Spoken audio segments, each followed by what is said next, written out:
Boa noite, as meninas que já estão entrando. Olá a todos. Vamos dar só um instante para o pessoal entrar.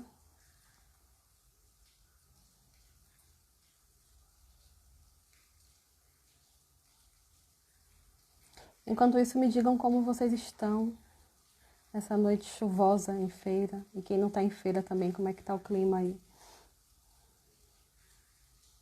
Boa noite. Boa noite, Paulinha, linda, maravilhosa.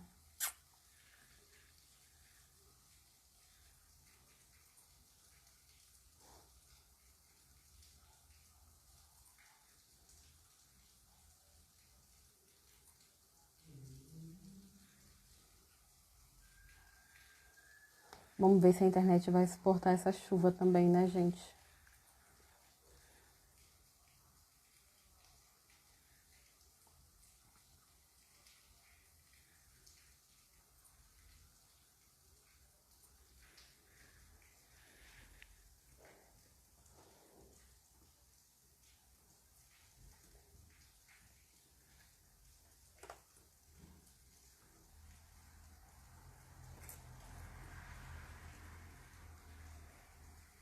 Gente, como é que tá aí pra vocês? Vocês estão me ouvindo, estão me vendo? Tá tudo ok? Tá travando?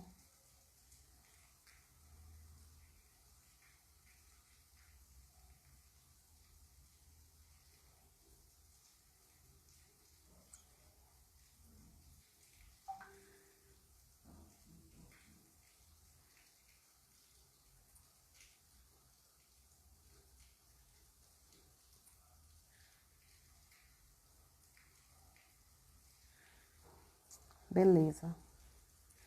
Vamos só esperar então a Lívia entrar, o pessoal também.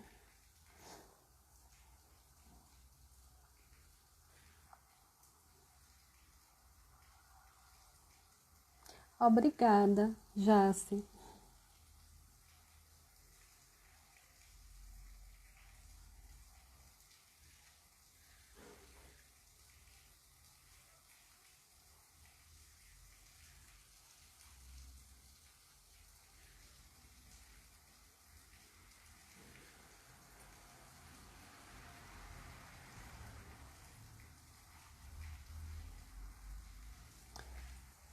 Oi, Lívia, boa noite.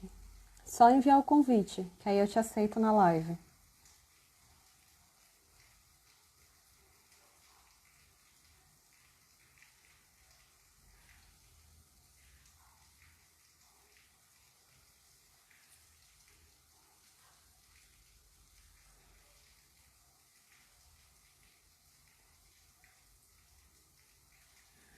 Vamos chamar o povo, minha gente, pra gente se aquecer aqui nessa live hoje. Tá fresquinho em feira. Vamos fazer volume aqui.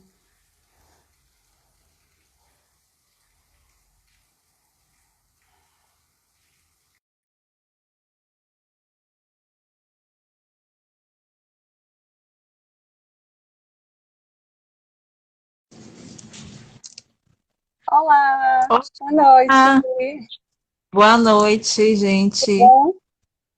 Tudo bem? O áudio tá bom? Aqui tá ótimo. O seu também tá ótimo. Ótimo, Então, boa noite perfeito. para todo mundo, né? Nessa quinta-feira chuvosa e pela terceira vez eu participar da Semana de Psicologia da FAT. É uma honra, né? Já que eu já participei duas vezes anteriormente, presencialmente, e agora nessa versão online, que é muito bacana também essa troca que a gente vai ter aqui, de um assunto bastante interessante e creio que todo mundo vai gostar. Ótimo. Vai ser massa. A gente agradece muito sua participação aqui com a gente. E vamos resenhar. Pai da família Azul, um beijo. Como é que você quer que eu faça? Você quer que eu fale um pouquinho da minha trajetória, para o pessoal Seria entender? ótimo. Pode ser, seria ótimo. Certo. Então, eu sou fonoaudióloga, né? Formada pela Universidade Federal da Bahia. E desde da época dos estágios, né, antes mesmo da formatura em si, eu já me interessava pela área de saúde mental, né? E aí eu tive a oportunidade de fazer vários projetos e conhecer a RAPS de Salvador, a Rede de Atenção Psicossocial de Salvador, E por conta dessas minhas vivências, eu comecei a ampliar o meu olhar para a fonoaudiologia, né? E nessa interseção com a psicologia enquanto ciência, e assim eu penso que os dois são terapêuticos, então por isso que é esse encontro tão importante, né? Então hoje eu falo que eu sou fonoaudióloga e terapeuta, porque tem momentos que a gente tem que ter esse viés para que a gente possa alcançar outros resultados e ter outros desdobramentos, né? Então, nesse sentido, logo depois eu fui convidada para ser preceptora de práticas fonoaudiológicas em saúde mental, onde a gente conhecia todos os serviços da rede de saúde mental de Salvador, CAPS infantil, CAPS 2, CAPS 3, álcools e outras drogas, política de redução de danos, uma série de coisas, CAPS infantil, onde eu fiz também uma oficina que eu chamei de tecnologia humana, com pacientes de 18 a 60 anos, né, trabalhando na questão da linguagem, e a gente discute também essas ferramentas, né, porque há muita curiosidade em saber o que é que o fonoaudiólogo vai fazer no CAPS. E aí, quando eu cheguei lá, até a própria equipe também queria saber, né? Eles me apresentavam prontuários e queria que eu arrumasse a fala dos pacientes nesse sentido mais mecanicista, mas, na verdade, enquanto terapeuta, a minha visão não era só essa. A minha visão era de trabalhar no sentido de ampliar novos horizontes desses pacientes para que eles pudessem ir e vir, ter autonomia. E a minha proposta foi trazer uma tecnologia humana baseada na questão da linguagem, né? E foi muito bacana. Boa noite, Alexandra, também, patrocínio aí, um abraço para você. E aí, por conta desse meu olhar ampliado, e aí depois eu fui trabalhar no ambulatório de práticas integrativas, que a PIC tem uma política nacional desde 2006, certo? Então, assim, existe relação direta também do meu trabalho, porque eu sou auriculoterapeuta também, eu faço outras práticas, eu utilizo aromaterapia e outros vieses terapêuticos para, vamos dizer assim, incrementar o meu trabalho enquanto fonoaudióloga, né? Porque eu percebo que trabalhar as emoções me dá resultados mais satisfatórios, e não só a parte que precisa ser, vamos dizer assim, da reabilitação em si, mas todo o contexto, né? Seria um trabalho integrado. E aí, por conta disso, me surgem várias oportunidades para trabalhar sempre nesse sentido de saúde mental, e eu acredito que a energia já puxa para isso mesmo. Então, assim, o pessoal da saúde mental se encontra em algum momento, então vai surgindo convites e vai surgindo coisas assim, mas eu acredito que não são aleatórias, tem a ver com uma forma como se você se coloca mesmo para discutir essas possibilidades, né? No evento anterior da Semana de Psicologia, eu falei um pouco da minha prática clínica e dessa relação da fonoaudiologia com a psicologia, certo? E aí eu dei alguns exemplos. Então, hoje o meu carro-chefe da clínica é os transtornos do espectro autista de crianças. Todavia, a psicologia sempre esteve inserida no meu contexto terapêutico, né? Ainda que eu utilize algumas abordagens psicanalíticas, né? De comportamento também. E surgiram perguntas interessantes do pessoal, mas eu acordei que eu vou responder todas no final para a gente não perder um pouco essa discussão. Mas se você quiser me interromper a qualquer momento para fazer uma pergunta, sinta-se à vontade, tá bom? Tranquila. Então, assim, na minha prática clínica, eu sempre procurei saber as emoções dos meus pacientes, entendeu? O porquê de querer ou de não querer, né? E a família também traz muito esse viés para as terapias, porque existe uma ansiedade dos pais, existe a preocupação do olhar sobre o outro, sobre o meu filho, né? E isso, às vezes, gera algumas crenças, assim, que atrapalham o processo terapêutico. Então, quando eu consigo identificar essas questões, eu já procuro acionar logo o profissional, o psicólogo, para a gente poder fazer esse trabalho em conjunto. E eu tenho certeza que 90 não, 100% do meu sucesso dos resultados de reabilitação e de melhora de crianças com TEA. Eu não vou dizer reabilitação, né, porque a gente sabe que o autismo não tem cura, mas digo assim, no sentido de conseguir resolver uma queixa de um pai, no sentido de eu discutir esse caso com o psicólogo que está trabalhando comigo, né? Existe todo um planejamento interdisciplinar para isso. E eu faço questão de discutir cada caso com o psicólogo que eu trabalho na clínica, ou seja, em qualquer outro ambiente terapêutico. Faz parte da minha rotina. Eu digo que hoje eu não sei trabalhar sem um psicólogo. E digo mais, e digo que eu também não sei mais trabalhar sem a neuropsicologia, né?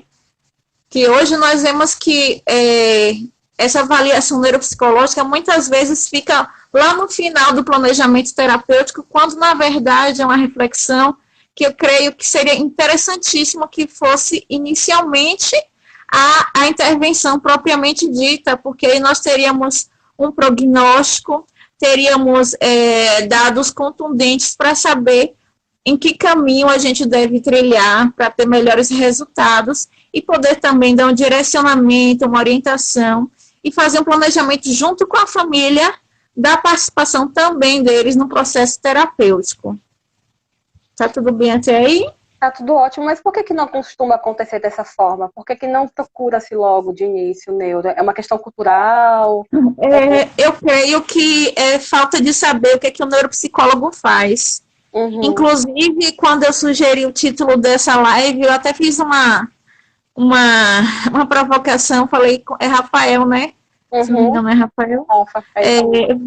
Eu falo assim, as neuropsicologias, né? Porque tem a neuropsicologia da psicologia, enquanto especialização, e tem a neuropsicologia da fonoaudiologia, que são dois objetos diferentes, todavia eles se encontram.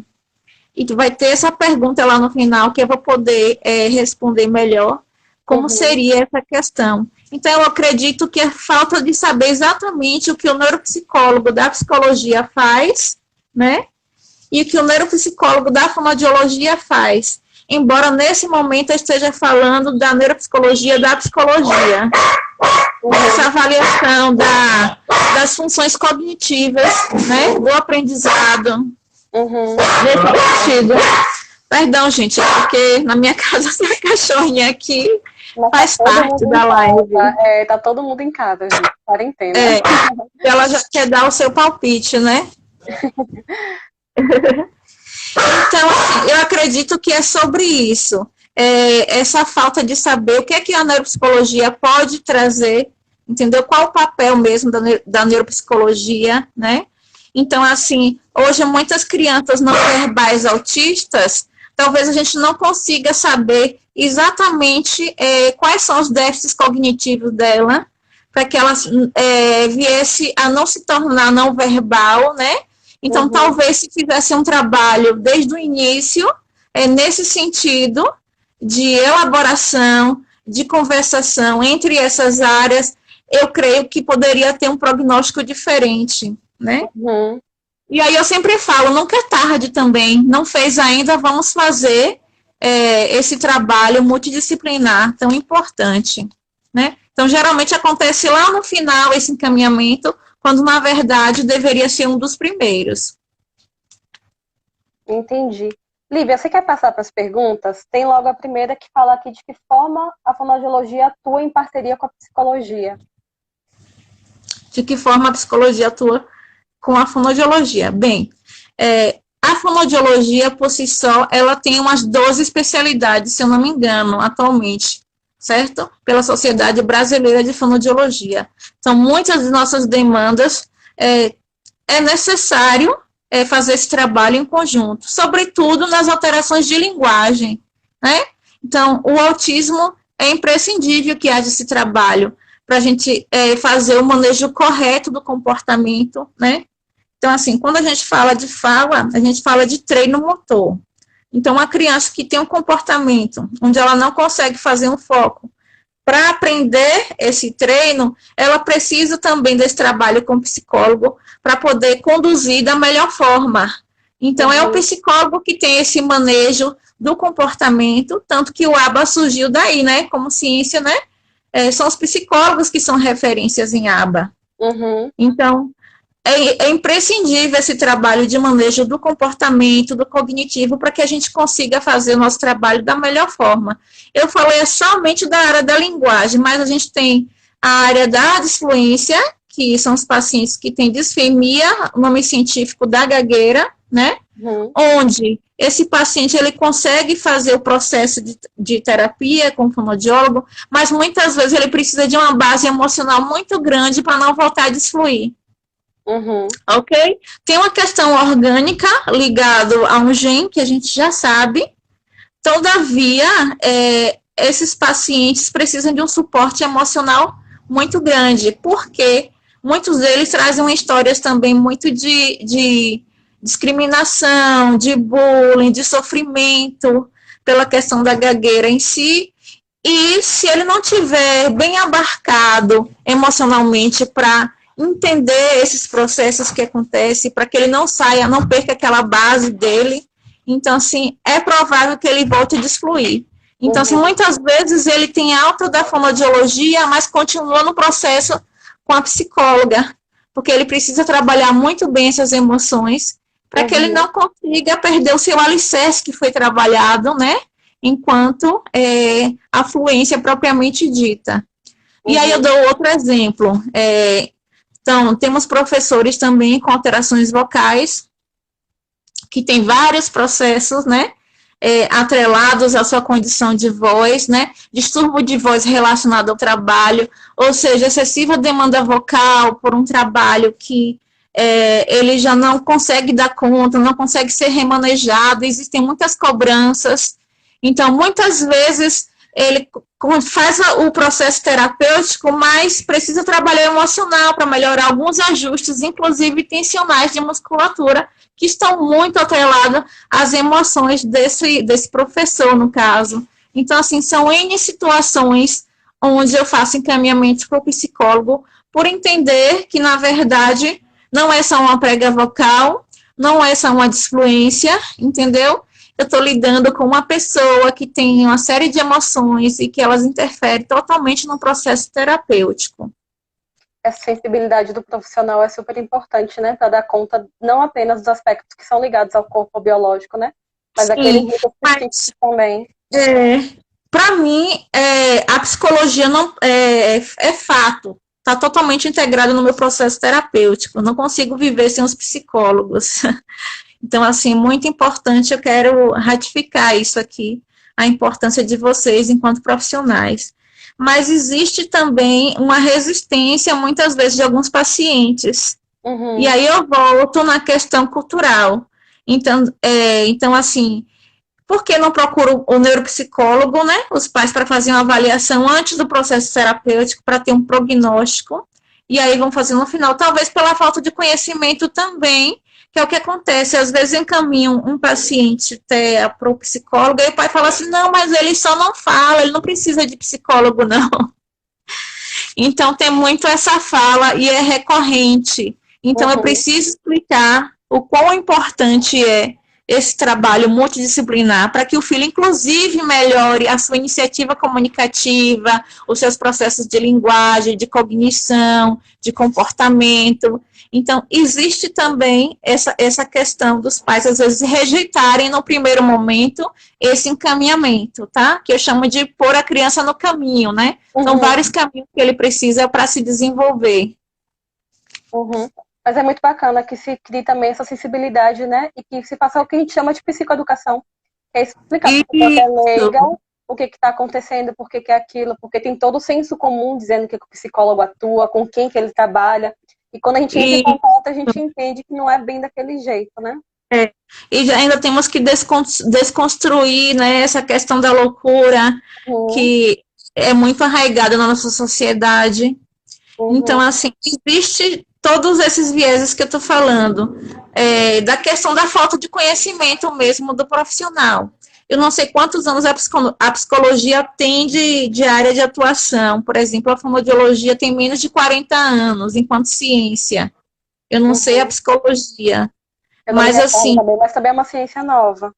isso, mas se nós compararmos com a medicina, que é milenar, fica complicado. Então, assim, cabe a nós também ir fazendo o nosso trabalho de divulgação enquanto profissional. Então, assim, toda vez que eu tenho a oportunidade de estar num evento multidisciplinar, seja de psicologia, seja de terapia ocupacional, eu faço questão de participar, porque eu sei da importância de todos eles no contexto terapêutico, e eles precisam também conhecer o meu trabalho, porque senão Uhum, fica difícil a gente trabalhar, né?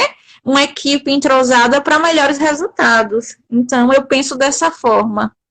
uhum. Vamos passar para a segunda pergunta? Vamos lá. Como ocorre o tratamento multidisciplinar sem que uma área interfira de forma incisiva na outra? Certo. Então, assim, quando eu comecei a fazer clínica, né, eu não conhecia os profissionais psicólogos que trabalhavam na clínica comigo. Então, assim, inicialmente, primeiro eu não sabia que existia, mas depois, observando a necessidade e a importância dessa profissão no processo terapêutico para me ajudar também enquanto profissional, eu comecei a querer conhecer esses profissionais e a me aproximar. E aí comecei a observar, olha, fulano atende o mesmo paciente que eu atendo. Eu acho que eu vou me aproximar para conversar, eu vou ver qual é a abertura que ela me dá, porque assim também tem profissionais que talvez não atendem crianças, né? A gente tem que saber, tem uns que atendem só adultos e tem essas considerações. E aí, o que acontece? Existe o PTI, né? Em alguns serviços, como o CAPS, que é o Planejamento Terapêutico Interdisciplinar, chama-se também singular, tem outros nomes, mas a ideia é fazer a discussão de cada paciente, né? Para que cada um dê a sua contribuição enquanto profissional, para que aquele paciente realmente venha a ter evolução, resultados. E na clínica, para mim, não seria diferente, né? Então, se esse profissional me dá abertura, então, assim, hoje eu trabalho com a psicóloga, que é minha parceira, então eu fico perturbando ela o tempo todo, então, assim, terminei um atendimento, naquele mesmo dia, eu já mando mensagem e pergunto, olha, paciente teve esse comportamento, será que você pode me ajudar nisso? Porque está atrapalhando em um resultado que eu quero e eu não estou conseguindo obter por isso. Então, assim, existe muito essa troca entre nós, mas existe também a questão da empatia, do pensamento. Por exemplo, ela tem uma linha de pensamento parecida com a minha, entendeu? Então, tudo isso leva a um melhor direcionamento terapêutico e aos melhores resultados. Então, eu gosto de discutir com os outros profissionais tudo relacionado ao meu paciente. Então, Uhum, assim, então, se ele me mostra abertura, aí que eu não deixo mesmo. Aí eu faço questão de estar discutindo isso. Então, assim, claro, né, que a gente não vai dar palpite no que o outro deve fazer, mas a gente deve conversar, fazer trocas, interrogações, porque cada um na sua área vai contribuir da forma mais assertiva para esse processo. uhum, Respeitando sempre, né, tendo ética, para a gente não invadir também a profissão do outro. uhum. Olha, a Bom, Eni Nardelli entrou. Boa noite, Eni. a terceira Saudade de você. pergunta diz assim: em quais situações a neuropsicologia é incluída com a fonoaudiologia? Certo. Então, como eu falei antes, a fonoaudiologia tem várias áreas de atuação, né? Linguagem é uma das áreas que mais tem interseção de trabalho com o psicólogo e com a neuropsicologia, certo? Neuropsicologia vai estudar as funções cognitivas, executivas, sendo que a linguagem é uma dessas, tá? E Uhum, aí temos outras funções precursoras da atenção, memória, que corroboram para incidir diretamente no processo linguístico de aquisição da criança. Então, é nesse viés também que a gente se encontra. Falando agora da parte de adulto, eu trabalho com pacientes que tiveram lesão após AVC e ficaram afásicos, né? Faziam uhum, alteração de linguagem, onde pode ter acometimento de vários níveis da linguagem, seja fonológico, sintático, pragmático, discursivo. E aí, muitas vezes, existe uma falha nesse processamento da linguagem, onde o neuropsicólogo ele pode intervir e nos ajudar no processo terapêutico, a saber, é um problema de que entrada, de que processo, é da memória operacional, o que é que ele não está conseguindo. Então, através dessa dobradinha, a gente vai conseguir melhorar esses acessos semânticos, essas anomias que acontecem com esses pacientes, é como eles não conseguissem acessar. Né? À primeira vista, parece que é um problema de memória, mas ele não está conseguindo fazer o acesso semântico. Mas o processo de reabilitação das funções cognitivas favorece o nosso trabalho linguístico. Uhum. Certo? Deu para entender? Deu para entender. Então, assim, é bem recorrente.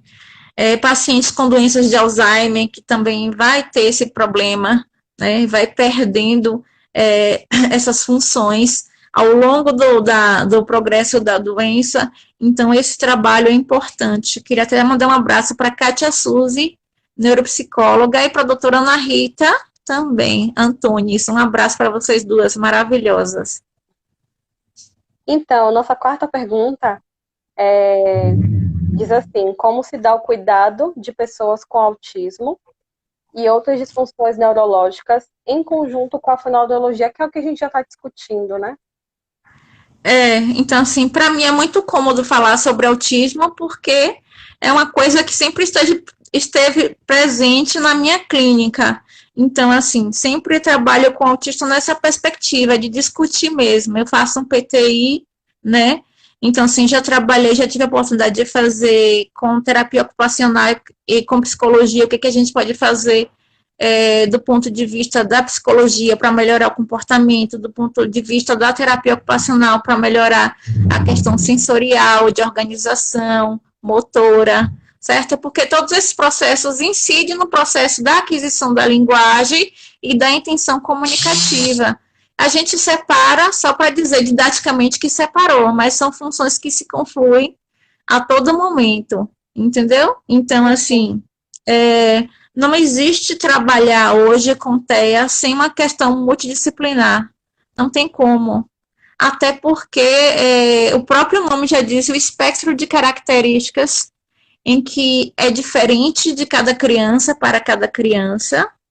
Eu queria discutir uma questão hoje em dia que tá muita coisa assim de modismo dos pais procurarem métodos e abordagens no Google e eles acharem que aquilo ali tem que ser daquele jeito, tem que ser a verdade, e a gente não pode ter esse direcionamento porque a gente precisa saber quem é o nosso paciente, né? Qual o estilo cognitivo, quais são as dificuldades, quais profissionais eu posso acessar para que ele se desenvolva da melhor forma. Então, é sabido que a aba é referência hoje no tratamento para autismo. Por quê? Porque tem mais estudos publicados, né, da análise do behaviorismo, não é isso? Do comportamento. Uhum. Mas o que eu quero dizer é que todas as outras estratégias, se bem estruturadas, dão resultados. Então, não fiquem atrelados somente a métodos sem saber exatamente se vai servir, né? Então, assim, cada criança é de um jeito e tudo isso deve ser discutido também, certo? Alguém fez uma pergunta aí. Isso. Você acredita... Você lê, então? Dá para ler aí? Ler. Eu não consigo ler. Eu leio, Você então. consegue ler? Consigo. Você acredita que o ensino de neuropsicologia em fono é carente ou supra a demanda dos casos que aparecem na clínica? Bom, eu não tive essa disciplina na universidade, e não é puxando sardinha para o meu prato, não, mas a minha universidade é uma universidade federal que é referência, né, no ensino da fonoaudiologia.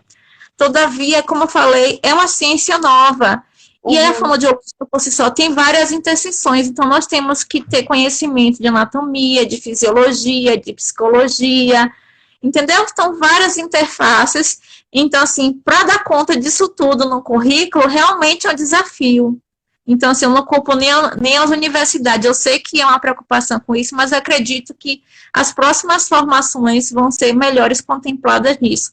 Mas o que faz a gente, enquanto profissional, abrir os nossos olhos para a importância da neuropsicologia foi depois que ela foi incorporada também como especialidade da fonoaudiologia, que até então não era, certo? É recente. Inclusive, se eu não me engano, só deve ter 15 ou 20 profissionais da fonoaudiologia com especialização em neuropsicologia Mesmo? atualmente. Agora sim, Isso. em cenário Bahia ou em cenário Brasil? Em cenário nacional, É inclusive. mesmo. É verdade. Até porque é difícil formar turmas, entendeu?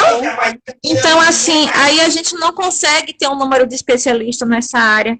Mas, assim, eu acho importante, por exemplo, o fonoaudiólogo especialista em linguagem também, se ele puder ter essa questão da neuropsicologia atrelada, vai fazer muita diferença, tanto nos casos de TEA quanto nos casos de afasia e outras alterações que têm relação direta com essas funções cognitivas. Então, eu acredito que não é defasagem, é porque é algo novo mesmo. Então, assim, nós estamos a todo tempo tentando evoluir enquanto profissionais, enquanto terapeutas, estamos buscando novas pesquisas, né? Então, a neuropsicologia também, a gente começou a se dar conta que todo esse processo dos pais, essa ansiedade da fala, da comunicação, tem a ver com outras funções primárias de cognição. Então, esses starts foram se dando durante o processo terapêutico, certo? E aí a gente vai buscar isso para poder realmente fazer diferença, certo? Enquanto profissional, enquanto trabalho multidisciplinar. E como se pode reforçar essa atuação? Em que sentido a pessoa está falando? Como se pode reforçar essa atuação? No caso, ele está falando no sentido de ter mais, falar mais sobre a neuropsicologia, dessa importância? Talvez, né, pensando aqui numa perspectiva de já começar a pensar nisso a partir da graduação, né? Que você me disse que não se tem, né, a partir da graduação já essa discussão da neuro, dentro da Eu forma. creio que uma boa estratégia é fazer, assim, na minha época, eu falo assim, na minha época até parece que foi muito longe, mas há quase 5 anos atrás existiam as ligas acadêmicas, né? Uhum. Então, assim, talvez já tem a liga de linguagem, mas uma liga de neuropsicologia, onde pudesse falar sobre essa interseção desses trabalhos, né? Não só da psicologia, da neuropsicologia, da psicologia, mas como da fono em si.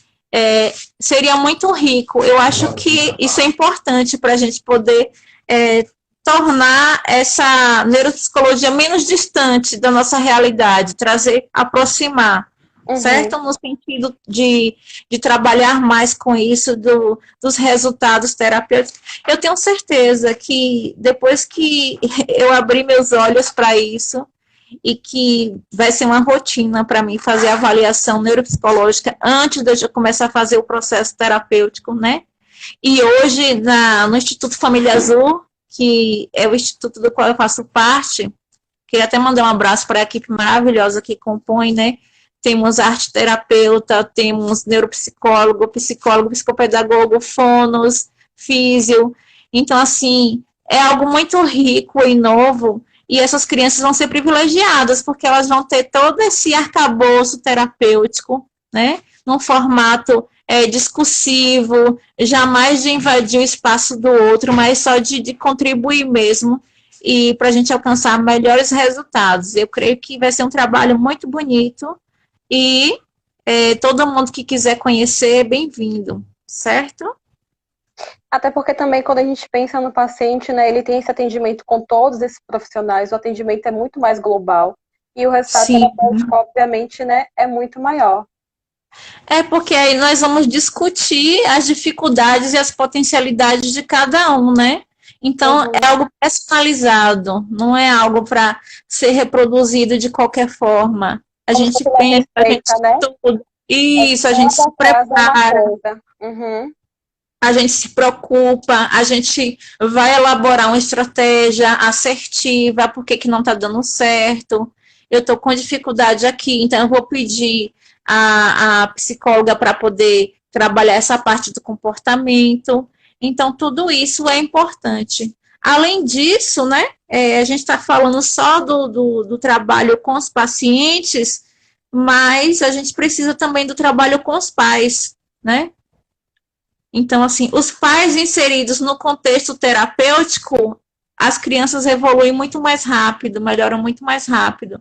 Porque a gente fica só com foco na criança e esquece dos pais. Também precisam, né, dessa orientação, desse trabalho, e precisam entender que eles precisam estimular as crianças, e os psicólogos também fazem essa parte de acolhimento emocional, né, de atender essas demandas também dos pais dessas crianças e também das pessoas que precisam de todo esse aparato, né, emocional. E hoje, quais seriam os maiores desafios que você tem enfrentado, para além dessa questão de dificuldade da compreensão da família, de dificuldade de acesso também a profissionais? Então, assim, acho que eu trabalho na iniciativa privada, né, atualmente. E o Instituto Família Azul ainda não começou, de fato, os atendimentos por conta da pandemia. Mas eu acredito que a maior dificuldade atualmente seria econômica social, assim, para ter acesso a um tratamento multidisciplinar. Então, veja, muitas vezes a gente gostaria de fazer um atendimento com um tempo maior, de ter um tempo maior para dar uma devolutiva para os pais, de orientação, mas existe todo um fluxo a ser cumprido, né? É até meio capitalista falar isso, mas de fato acontece. Então, eu gostaria de ter mais tempo para poder interagir com esses pais após o atendimento, escutar um pouquinho também do que está dando certo e o que não está dando certo e como pode melhorar. Então, eu faço o possível para conseguir preencher essas lacunas, mas às vezes realmente na correria não dá, né? Então, assim, o maior desafio hoje, para mim, seria fazer um tratamento onde eu tivesse mais tempo para fazer essa troca contínua com os pais, para saber o que está dando certo e o que não está dando certo. Por exemplo, eu converso com o psicólogo sobre o planejamento dos pacientes que nós atendemos em conjunto, né? Mas às vezes o psicólogo também não está disponível naquele momento. Então, assim, tem essas questões, mas a gente vai tentando fazer da melhor forma possível, porque quando a gente consegue falar, vamos dizer assim, a mesma língua, entre aspas, aí a coisa começa a fluir, certo? Então, é uma coisa de respeito também, de você entender a importância do outro. Então, eu estou sempre ratificando a importância da psicologia, da neuropsicologia, de todos os outros profissionais, não só no TEA, mas na clínica da linguagem em si. Uma das perguntas que a gente recebeu aqui ainda sobre o trabalho multidisciplinar o trabalho multidisciplinar é desafiador ou facilita ter a parceria de outros profissionais? Se ele é desafiador, para mim ele é motivador, assim, eu mudaria a palavra, porque eu não sei viver mais sem trabalhar com essa parte multi, né? Só que quando a gente fala em multi, tem uma questão também, que é aquele multi, assim, cada um fica no seu quadrado e dá um comentário, um palpite. Aí eu prefiro, assim, falar que a gente trabalha no transdisciplinar, a gente perpassa todos os obstáculos, a gente conversa, a gente marca, não deu certo pelo telefone, vai na escola, procura saber o que está acontecendo. Então, na verdade, alguns resultados da clínica não ficam só restritos à clínica.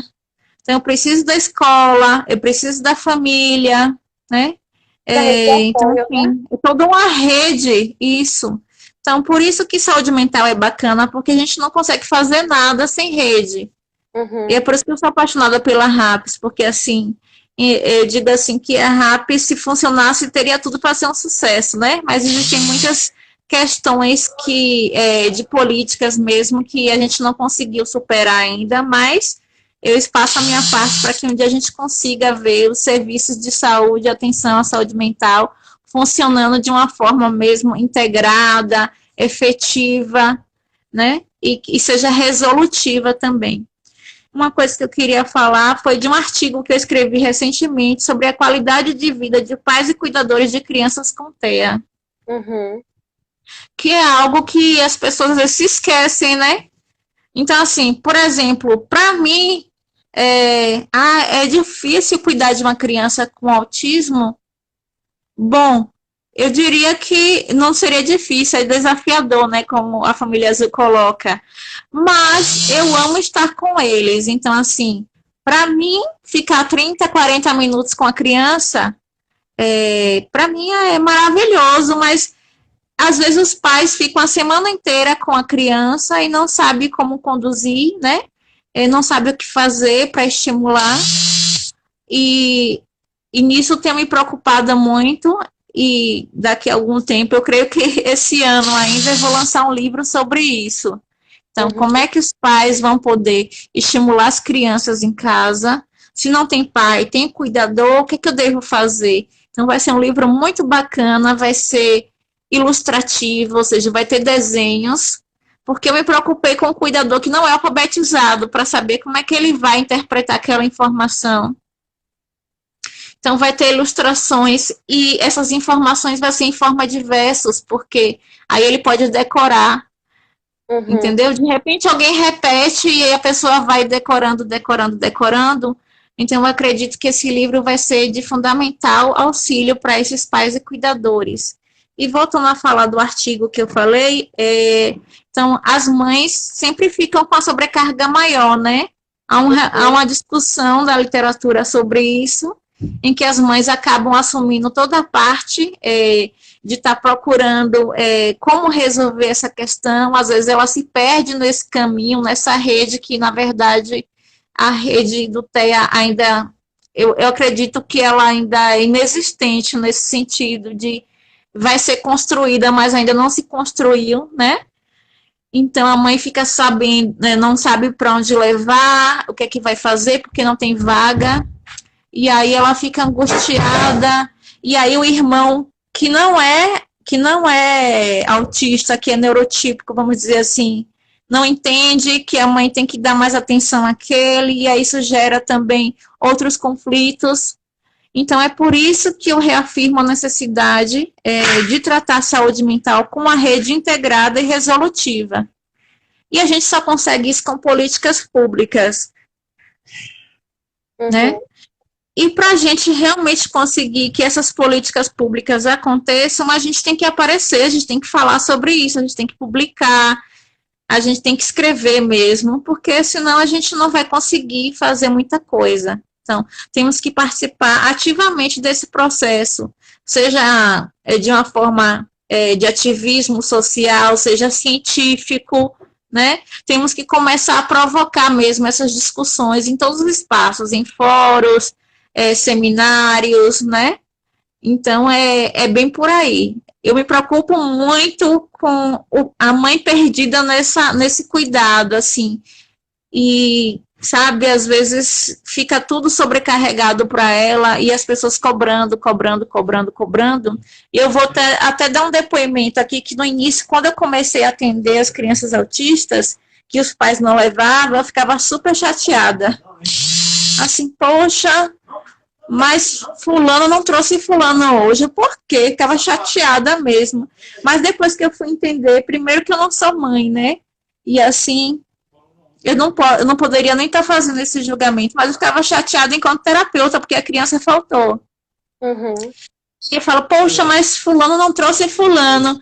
Mas depois eu parei para perceber que por trás dessa falta poderia existir N fatores, N motivos que fizeram aquela mãe não levar o filho naquele dia. Fatores sociais, econômicos, emocionais, sentimentais, pessoais, né? Eu fiz um estágio no CAP, e eu fazia justamente o acolhimento com os pais. Então, a gente via muito essa realidade de os pais, às vezes, faltarem o atendimento, não levarem os filhos por inúmeras questões, às vezes questões que pra gente passam despercebidas, como não tive dinheiro do ônibus. É uma coisa que não considera que ele não pôde ir por isso, ou uma mãe, como você observou bem, a literatura realmente traz isso, que as mães são sobrecarregadas, aí tem toda uma questão cultural de ser a mãe que tem que fazer, foi a mãe que pariu, a culpa é dela. Isso. Então, todo esse sentimento de culpa. E aí a gente via que a presença das mães lá era muito mais forte do que a presença dos pais. Então, Sim. cuidadoras era tipo 90%, enquanto pais lá e outros familiares, como avós, tios, era muito difícil ter. Então, como eu venho também, já atendi em serviço público, né, voluntário, eu já sei como é que funciona isso.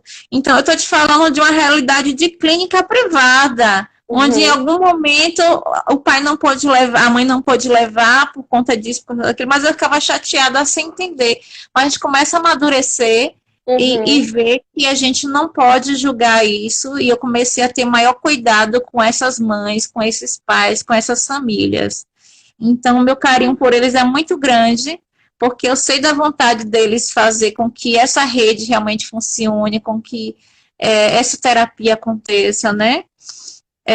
Além disso, eu queria também trazer outra discussão. Então, a gente está falando de crianças autistas, né?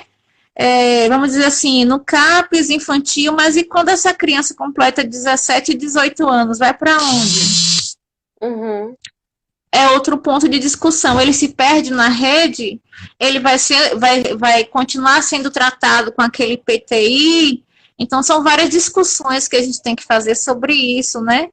Então, a gente tem que perceber que o autista ele vai ser mais funcional ou menos funcional de acordo com o que vai acontecendo com ele nesse processo de oportunidades ou não que acontece. Certo? Aí eu até brinco assim, eu falo assim que não existe autista grave, existe autista que não foi tratado por conta de uma deficiência da rede. Que não teve acesso, então, assim, que não teve acesso, então faltou estímulo e ele não desenvolveu todas as habilidades que ele poderia vir a desenvolver. Então, por isso que eu falo de funcional ou não tão funcional assim, porque para mim todos são maravilhosos, né? Então, eu brinco assim, não, eu falo assim, não mexam com meus autistas, senão o bicho pega. A gente tem 10 minutinhos agora, a live ela encerra automaticamente depois de uma hora, então eu vou te pedir que você faça, por favor, considerações finais sobre essa discussão toda maravilhosa que a gente teve hoje. E qualquer coisa que você queira deixar como recado, enfim, se despedir do pessoal que assistiu a gente. Eu queria deixar uma mensagem assim para os pais e para os profissionais de saúde, para a gente ter um pouco de cuidado com alguns termos que a gente utiliza, muitas vezes em discussões assim, que a gente não para pensar, mas eu vou trazer um relato de uma criança, né, que eu estava atendendo, e agora eu não estou falando de TEA, estou falando de TDAH. E aí, um diálogo com essa criança, eu pergunto para ela se ela gostava de assistir desenho. Então, ela disse que não gostava porque ela não conseguia ficar quieta, ela não parava. E aí eu perguntei assim, tá, você não consegue ficar quieta. Ela disse, eu sou hiperativo, todo mundo diz que eu sou hiperativo. E as pessoas não gostam disso. Então, ele foi construindo uma imagem muito negativa de tanto ouvir que ele era hiperativo. Então, assim, como se fosse uma despersonalização da criança, da identidade da criança. Mas não estou preocupada com esses CIDs, não. Eu estou preocupada com a criança que está ali comigo. Então, eu disse para ele, mas se eu dissesse que eu amo pessoas hiperativas, ou melhor, eu amo fulano de tal, né, falando para ele. Aí ele disse para mim, aí eu ia ficar feliz, porque você me aceita. Então, assim, isso é uma fala de uma criança de 6, 7 anos, né? Então, assim, muitas vezes a gente vai falando coisas e vai construindo. E essas crenças podem ser internalizadas também pela criança, que ela não consegue, que elas não conseguem ser alfabetizadas, que elas não conseguem fazer isso ou aquilo. Isso gera uma angústia, um processo de autoestima muito complicado. Que às vezes incide também no processo terapêutico em si. Então, por isso, volto a frisar a importância tamanha também da psicologia nesse sentido. Porque se eu identifico isso, eu tenho que conversar com meu colega para que ele possa me ajudar. É o profissional mais adequado para intervir nisso.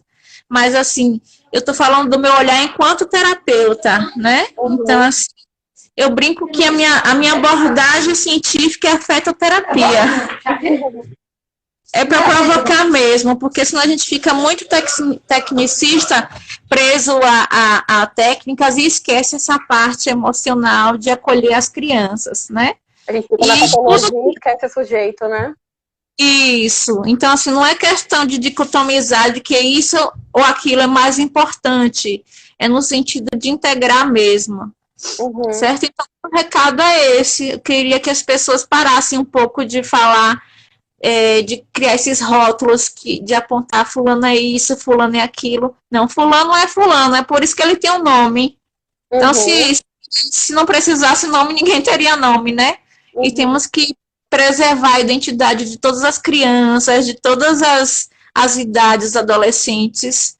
E eu falo assim que eu trato meus pacientes com afeto, é afetoterapia o tempo todo, lógico, né? Aí eu brinco assim, eu sou terrivelmente científica, mas também tenho muito afeto. E as crianças, quando elas se sentem seguras, aí quando elas se sentem seguras, aí é que tudo acontece. Porque ela só vai querer se comunicar no ambiente ou com a pessoa que ela se sente segura, que ela se sente acolhida, certo? uhum. Então é bem por aí. Não é dica, não, é só uma coisa que eu fui construindo. Então eu parei, na verdade eu nunca tive esse olhar de CID, pouco me importa o CID. Eu preciso Uhum. conhecer sim a patologia para saber, né, o que eu vou fazer enquanto profissional da ciência, do distúrbio da comunicação. Mas eu não posso deixar de observar as emoções dessa criança, né? Uhum. Então, assim, para mim, pouco importa o grau de autismo que a criança tem, o adolescente. Pouco Uhum. importa. Para mim, todos têm possibilidades e para mim, todos são especiais, assim.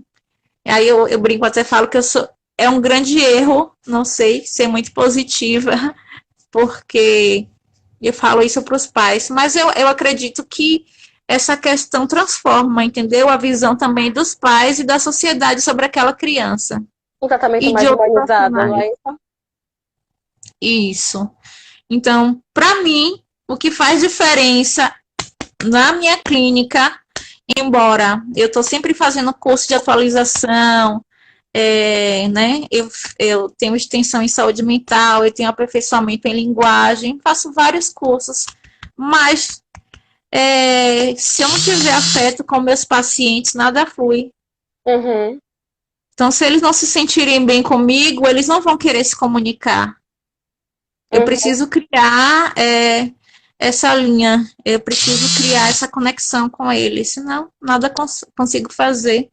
E além disso, tem até um conceito chamado LOAS, não sei se você conhece, da Não, psicanálise, não. onde a criança ela se identifica muito com uma pessoa ou não. Não sei se você já ouviu relatos assim. Ah, meu filho não quer fazer nada,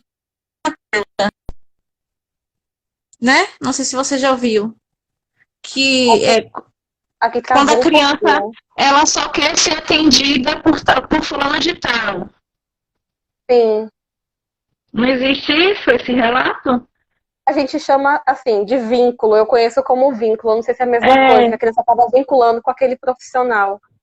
isso, mas tem um conceito bem mais complexo por trás disso, onde a Uhum. criança se identifica com aquele profissional por algum motivo, né? Uhum. E aí não quer dizer que o outro profissional seja ruim ou não, mas na verdade existe essa conexão mesmo. Uhum.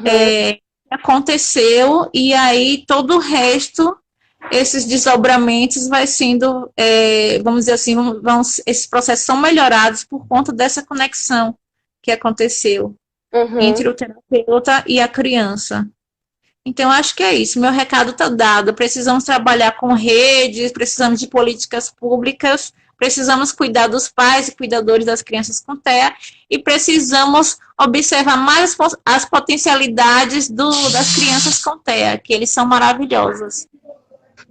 Eu agradeço em nome da Semana de Psicologia por esse bate-papo. Para mim foi super interessante. Eu nunca tinha pensado em articular fono com autismo. Então, foi muita coisa que eu aprendi aqui, muita coisa que me interessou para ler também, né? E para ampliar o meu olhar Bacana. na minha atuação quando eu me formar, né? Que eu ainda sou estudante de psicologia, ainda estou no sétimo semestre, mas já é uma coisa para É, ampliar o meu repertório e já começar a pensar nisso a partir de agora. Então, eu te agradeço muito pela discussão de hoje.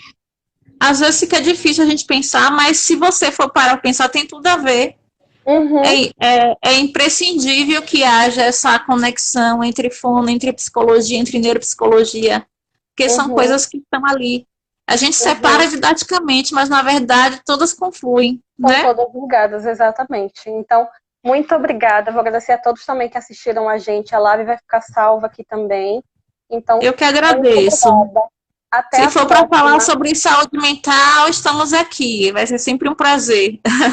Pode Um deixar grande que outros abraço a convites todos que virão. acompanharam a live. Parabéns pela quinta semana de psicologia da FAT. É sempre uma honra estar aqui discutindo com vocês. Tantas coisas importantes, né? Uhum. Fazendo essas novas associações Criando para o pontes, né? processo terapêutico em si. Oi? Criando pontes. E isso, criando pontes. Muito obrigada, Parabéns, eu gente. que agradeço. Um grande abraço, né? Espero que essa pandemia passe logo para que a próxima semana seja presencial, Que assim seja. Então, muito obrigada, Lívia. né? Boa noite a todos. E Boa até a próxima noite, um live grande da abraço. gente. Foi um prazer estar Beijão. aqui com vocês. Tchau, tchau. Tchau. Olha o print. O print da live. Valeu. Valeu. Tchau. Tchauzinho. Até a próxima, gente.